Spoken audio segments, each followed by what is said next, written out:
Hello दोस्तों, good morning. मैं हूं शुभम और आप देख रहे हैं मेरे यूट्यूब चैनल नेचुरल ब्यूटी में आप सब लोग का स्वागत है। दोस्तों आइए हम लोग अगला practice set previous practice set start करते हैं। जितने भी सीटेट या फिर जितने भी टीटी एग्जाम्स होते हैं उन सब में आपका ये हेल्प करेगा, ठीक है। तो देखिए पहला क्वेश्चन कर रहा है, पहला क्वेश्चन है बुद्धि एवं सृजनात्मकता में किस प्रकार का सहसंबंध पाया गया है। धनात्मक, ऋणात्मक, शून्य या ये सभी। तो बुद्धि एवं सृजनात्मकता में जो है धनात्मक क्या पाया गया है, सहसंबंध पाया गया है, ठीक है। नेक्स्ट क्वेश्चन है, ये कक्षा में अनुशासन बनाए रखने के लिए सर्वाधिक प्रभावशाली उपाय क्या है। तो कक्षा में अनुशासन बनाए रखने के लिए सर्वाधिक प्रभावशाली उपाय क्या है। पहला, अनुशासनहीन छात्र को कक्षा से बाहर निकाल देना, ये तो नेगेटिव हो जाएगा। शिक्षण को रोचक एवं व्यवहारिक बनाना, ये हो सकता है। छात्रों के अभिभावक को सूचित करना, ये नहीं करेंगे आप। अनुशासनहीन छात्रों को विशिष्ट सुविधाएं प्रदान करना, तो अनुशासनहीन छात्रों को विशिष्ट सुविधाएं प्रदान करना ये भी गलत हो जाएगा। तो आपका सही आंसर हो जाएगा ऑप्शन नंबर बी, शिक्षण को रोचक एवं व्यवहारिक बनाना, ठीक है। कोई भी मतलब कोई भी टॉपिक बना रहे हैं तो उसका क्या करना है, आप लोगों को रोचक बनाना है, ठीक है, ताकि बच्चे मतलब उदंडता नहीं कर सकें, ठीक है। तो इसका सही आंसर हो जाएगा, क्या हो जाएगा, बी। नेक्स्ट क्वेश्चन आइए, शैशवावस्था में बच्चों के क्रियाकलाप डैश होते हैं। तो शैशवावस्था यानी कि कितना से कितना वर्ष का होता है, ठीक है। शैशवावस्था आपको मतलब कि कह सकते हैं 0 से 2 वर्ष, ठीक है, या जन्म से बोल सकते हैं 2 वर्ष के लिए शैशवावस्था होता है। तो उस अवस्था में बच्चों के क्रियाकलाप जो होते हैं वो किस प्रकार से होते हैं, तो मूल प्रवृत्त्यात्मक होते हैं, ठीक है। क्या होते हैं, मूल प्रवृत्त्यात्मक होते हैं। इसका सही आंसर ऑप्शन नंबर ए, ठीक है। अब देखिए दोस्तों, जैसे विकास की जो अवस्थाएं होती है वो बहुत तरह की होती हैं। एक होता है गर्भावस्था, ठीक है, क्या होता है, गर्भावस्था होता है। और एक हो जाता है आप लोग का गर्भावस्था के बाद क्या आ जाता है, गर्भावस्था जो होता है गर्भ से जन्म तक, मतलब इसको बोल सकते हैं 9 महीने का ये इसका वक्त लगता है लगभग, ठीक है। एक शैशवावस्था होता है। शैशवावस्था में क्या होता है, शैशवावस्था में क्या होता है, जन्म से 2 वर्ष, ठीक है, जन्म से 2 वर्ष मतलब कि 2 वर्ष का लगभग होता है। बाल्यावस्था आता है उसके बाद। तो बाल्यावस्था में क्या होता है, 2 से आपका हो जाता है 12 वर्ष के लिए बाल्यावस्था। किशोरावस्था में हो जाता है, तो किशोरावस्था में कितने कितने वर्ष होते हैं, तो 12 वर्ष से आप लोग का 18 वर्ष तक होते हैं, ठीक है। और किशोरावस्था के बाद आता है युवावस्था। क्या आता है, युवावस्था। युवावस्था में क्या हो जाएगा, आप लोग का आयु जो हो जाता है 18 वर्ष से जो ऊपर जाते हैं, 18 से 30 वर्ष की एज वाले को हम लोग बोलते हैं युवावस्था, ठीक है। और प्रौढ़ावस्था उसके बाद आता है जो कि 30 से आप लोग का 60 वर्ष तक। और एक आ जाता है आप लोग का वृद्धावस्था, ठीक है। तो वृद्धावस्था में कितना से कितना आयु हो जाता है, वृद्धावस्था, ठीक है। तो वृद्धावस्था में लगभग 60 वर्ष के ऊपर से लेकर मृत्यु तक कर सकते हैं इसको वृद्धावस्था में, ठीक है। तो आइए नेक्स्ट क्वेश्चन पढ़ते हैं हम लोग। जिन विद्यालयों में समेकित शिक्षा दी जाती है उसके शिक्षकों को किस क्षेत्र विशेष में प्रशिक्षित करना चाहिए।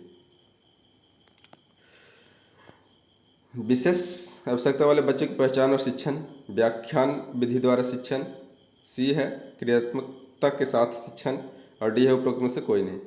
तो यहाँ पे कह रहा है कि जिन विद्यालयों में समेकित शिक्षा दी जाती है उसके शिक्षकों को किस क्षेत्र विशेष में प्रशिक्षित करना चाहिए। तो इसका सही आंसर हो जाएगा ऑप्शन नंबर ए, विशेष आवश्यकता वाले बच्चों की पहचान और शिक्षण, ठीक है। नेक्स्ट क्वेश्चन आइए, निम्न में से किस समूह के बच्चों को समायोजन की समस्या होती है। मतलब कि समायोजन मतलब कि किसी भी परिस्थिति में, मतलब कि जैसे कक्षा में बहुत सारे बच्चे हैं, ठीक है, तो इनमें उसको समायोजन करने में क्या होता है, कठिनाई होती है, समस्या का सामना करना पड़ता है, ठीक है। समायोजन करने में औसत बुद्धि वाले बच्चे, ग्रामीण बच्चे, अध्ययनशील बच्चे या फिर कुशाग्र बुद्धि वाले बच्चे। तो इसमें क्या हो जाएगा, ऑप्शन आपका सही हो जाएगा कुशाग्र बुद्धि वाले बच्चे, ठीक है। क्योंकि कुशाग्र बुद्धि वाले बच्चे इसलिए होगा इसमें क्योंकि जो भी नॉर्मल सी बात बताते हैं, जैसे औसत बुद्धि वाले बच्चे उसके लिए तो आसान है। ग्रामीण बच्चे, अध्ययनशील बच्चे, इन सबों के लिए मतलब कि समायोजन कर पाते हैं। लेकिन जो कुशाग्र बुद्धि वाले, जितना उनको चाहिए वो अपने मतलब कि जितना नॉलेज चाहिए उतना मिल नहीं पाता है। ठीक है, इसीलिए क्या होता है, उनको समायोजन करने में समस्या होता है। ठीक है, नेक्स्ट क्वेश्चन है, कुशाग्र बुद्धि यानी कि मतलब कि तेज दिमाग का आदमी। ठीक है, नेक्स्ट क्वेश्चन आइए।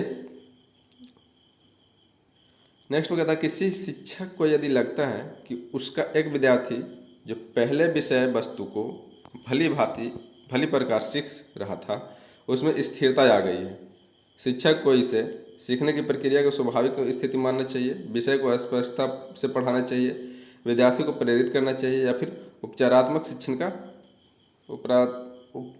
शिक्षण कराना चाहिए। तो देखिए, जब किसी शिक्षक को यदि लगता है ऐसा कि उसका विद्यार्थी पहले से जैसे विषय वस्तु को भली भांति सीख रहा था, उसमें स्थिरता आ गई है। और जब शिक्षण में स्थिरता आता है उसको क्या बोलते हैं हम लोग, पठार बोलते हैं। ठीक है, अधिगम पठार बोलते हैं। जैसे जिस प्रकार से इसमें बोल सकते थे कि यहाँ से ऐसे गया ऐसे गया, तो यहाँ से तो ऊपर गया, अधिगम तो नीचे से तेज़ी से बढ़ा, लेकिन यहाँ पे जाने के बाद ये क्या हो गया, शिक्षण रुक गया, मतलब कि अधिगम नहीं हो पा रहा है। इसी को हम लोग क्या बोलते हैं, अधिगम पठार बोलते हैं। ठीक है, तो यहाँ पे सही आंसर हो जाएगा ऑप्शन नंबर ए, सीखने की प्रक्रिया की स्वाभाविक स्थिति मानना चाहिए। ठीक है, नेक्स्ट क्वेश्चन आइए। अपनी कक्षा के एक विद्यार्थी की प्रवृत्ति को यदि शिक्षक बदलना चाहता है तो उसे क्या करना चाहिए? विद्यार्थी के साथ कड़ाई से पेश आना चाहिए, ये तो नेगेटिव आ जाएगा आप लोग का। कक्षा के अन्य विद्यार्थियों को उससे न जानने योग्य दूरी बनाए रखने के लिए कहना चाहिए, यह भी नेगेटिव सेंटेंस हो जाएगा। उसके समूह के सभी सदस्यों की प्रवृत्ति बदलनी होगी, विद्यार्थी को पढ़ने के लिए प्रेरित करना होगा। तो अपनी कक्षा के एक विद्यार्थी की प्रवृत्ति को यदि शिक्षक बदलना चाहता है तो क्या करना चाहिए, उसके समूह के सभी सदस्यों की प्रवृत्ति बदलनी होगी। ठीक है, इसका सही आंसर हो जाएगा ऑप्शन नंबर बी। दोस्तों, जितने भी क्वेश्चन मान के चलिए आते हैं उनमें आप जैसे एक होता है, दो तरह से आंसर निकाल सकते हैं। या तो नेगेटिव वाले को एक तरफ साइड कर लीजिए तो आपका पॉजिटिव वाला जो बच जाएगा वही आंसर हो जाएगा, या फिर पॉजिटिव वाला डायरेक्ट आप लोग को याद होना चाहिए या फिर समझ में आना चाहिए। ठीक है, तो जितने भी सीटेट या जितने भी टीईटी एग्ज़ाम्स होंगे उसमें क्या होंगे, ऐसे क्वेश्चन आते हैं जो कि मतलब रहेंगे आसान बट वो घुमावदार रहते हैं। ठीक है, तो इसमें आपको पढ़ना है, नेगेटिव चीज़ों को छांटना है। ठीक है, केवल जैसे केवल ही रह गया, केवल या ही रह गया, या फिर वन एंड ओनली हो जाता है ना, उसको ही, ये सब चीज़ें क्या होता है नेगेटिव सेंटेंस में आ जाता है। ठीक है, अब यहाँ पे देख रहे हैं विद्यार्थी के साथ कड़ाई से पेश आना, तो कड़ाई से पेश आना ही नहीं है आप लोग को, खास करके विद्यार्थी से। ठीक है, चलिए नेक्स्ट क्वेश्चन की ओर आते हैं। विकास का वही संबंध परिपक्वता से है, मतलब डेवलपमेंट का वही संबंध परिपक्वता यानी कि मैच्योरिटी से है जो उद्दीपन का किससे, एक होता है ना कंडीशन और एक होता है रिस्पॉन्स। ठीक है, तो उद्दीपन का जो संबंध है किससे है, तो ये प्रतिक्रिया से है, रिएक्शन है, इसका एक्शन होगा, रिएक्शन क्या होगा। ठीक है, इसका सही आंसर होगा ऑप्शन नंबर बी।